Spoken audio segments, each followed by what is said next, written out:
ang pangalan nyo, Mother? Sirelda Del Carmen. Ano ang posisyon nyo sa barangay? Socorro. Vocal Vocal person.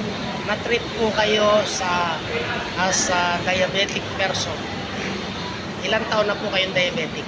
Ay, ano pa eh, 39 years old. 39. Pero, Ngayon 60. Kon- 63. control po dahil doon sa mga maintenance. Ngayon po ay nag-undergo kayo dito sa medical mission.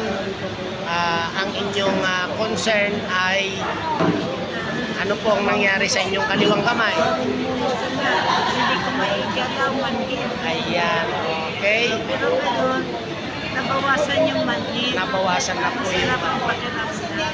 ayan. So, trinit kayo. Sino nag-treat sa inyo? Ay, hindi ko Ayan. Ako ay si Alex.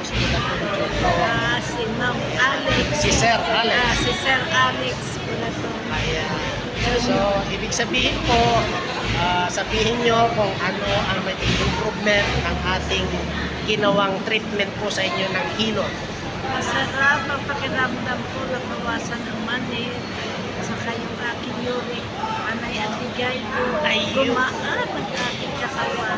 Ayan. So, Masarap. magpasalamat po tayo sa Panginoon.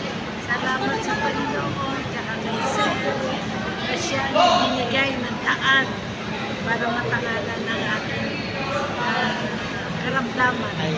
So, muli, ito po ang inyong lingkod, si Alex Lakay sa Sports Therapy and Other Massage Modalities Practitioners Association at sa Hilot Traditional Society Incorporated na pinamumunuan ni Brother Jonathan Fernando at ni Doc Grace Sanico. Maraming salamat po at nakapagkandak po sila ng medical mission na ganito at kami po ay kabahagi at makapagbigay po ng konting tulong alis doon sa iniinda nilang karamdaman. So, ayan po. Magsalita po kayo. Nabawasan yung pain, yung manhid, gumaan ang katawan. Kaya maraming salamat. So, ayan lamang po. Salamat po sa pong may kapal. Naway pagpalain po tayo palagi. Ingatan sa lahat ng sandali. Ito po sila kay bumabati ng isang mapagpala, mapayapa, at malusog na araw po ngayon. God bless us all. Bye!